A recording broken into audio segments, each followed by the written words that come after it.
Bienvenue dans ce petit jardin au Canet, il fait 70 mètres carrés. Un vrai petit paradis, on a que des petits gazouillements d'oiseaux comme compagnie. On est à 10 minutes en voiture du Palais des Festivals ou de la gare de Cannes, donc c'est vraiment que du bonheur.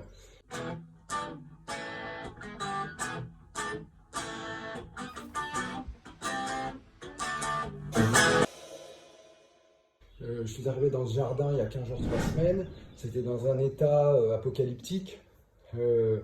Donc tout de suite, j'ai proposé de mettre en place la technique du reboostage de gazon. Le reboostage de gazon, j'ai fait une vidéo sur ce sujet. Je vais mettre le lien en descriptif, enfin dans les descriptions. Je vous invite à aller la visionner.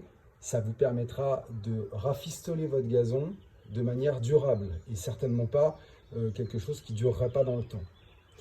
L'avantage, c'est que vous faites des trous en profondeur avec une baramine, comme des implants capillaires, de telle sorte à ce que le mélange de terreau et de graines de gazon soit enfoui en profondeur. Donc là, on voit bien les implants. Donc pour l'instant, c'est vrai que c'est un petit peu clairsemé.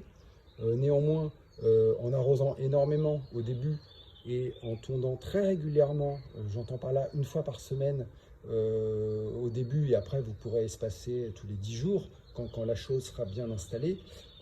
Toutes les parties ne lèvent pas en même temps, en fonction du soleil, en fonction de l'arrosage, etc. C'est pas pour ça que ça ne sera pas uniforme dans une semaine, 10 jours. On a planté des petits yuccas Elephantipes dans l'angle.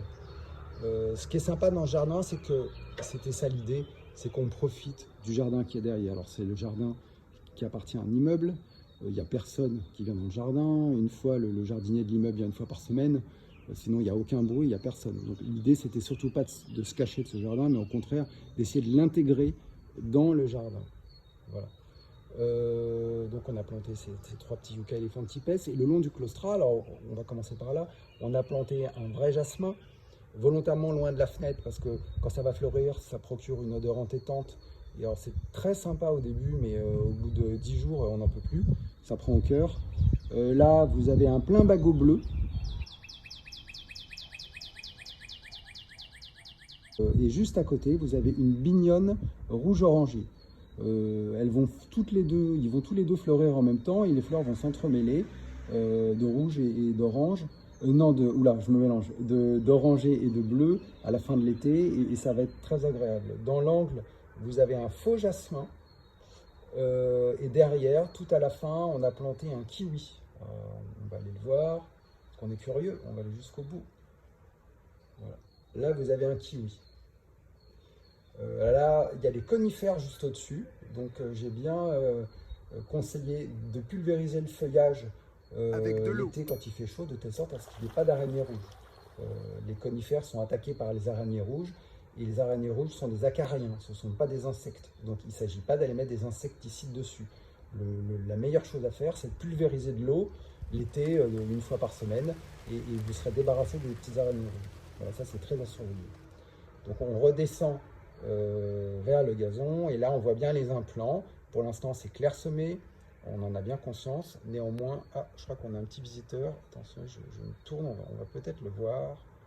Est-ce qu'on va le voir, le petit visiteur? Attention, est-ce que c'est un léopard?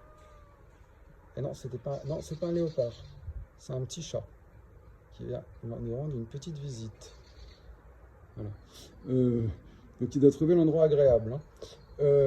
Là, donc c'est clairsemé, et grâce aux arrosages très copieux au début parce qu'il est jeune, et aux tondes très régulières une fois par semaine au début, on va le densifier. Voilà, on va le densifier. Il faut absolument le densifier avant l'arrivée des jours chauds, c'est-à-dire en juillet, août, où c'est le cagnard.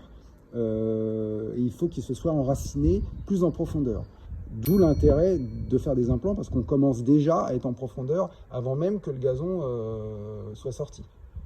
Voilà. Mais il faut continuer dans ce sens. Et là, on a planté un petit dragonnier des Canaries. Alors pour l'instant, il est petit, mais l'espace est bien choisi, et il devrait donner un chouette résultat. Là, on a planté 3 Strelitzia Nicolai.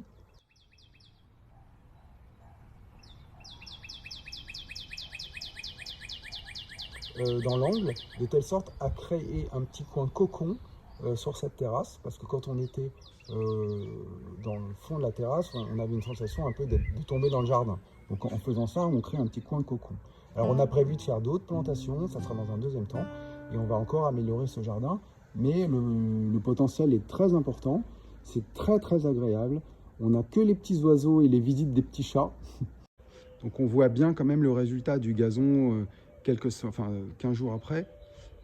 C'est encore clairsemé, certes, mais par rapport à ce que c'était, c'est super chouette. Donc maintenant, il faut énormément l'arroser, énormément le tondre. Et on aura un résultat vraiment sympa, à mon avis, dans un mois, au bout de 2-3 tontes.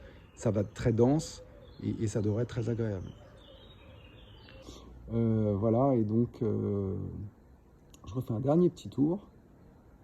Voilà, l'idée, c'est vraiment de profiter du jardin qui est derrière. C'est très important. Là, il n'y a aucun vis-à-vis à cacher. On est dans le jardin du voisin, on en profite et c'est très agréable. Voilà. J'espère que cette vidéo vous a plu. Je vous souhaite une excellente journée et je vous dis à très bientôt.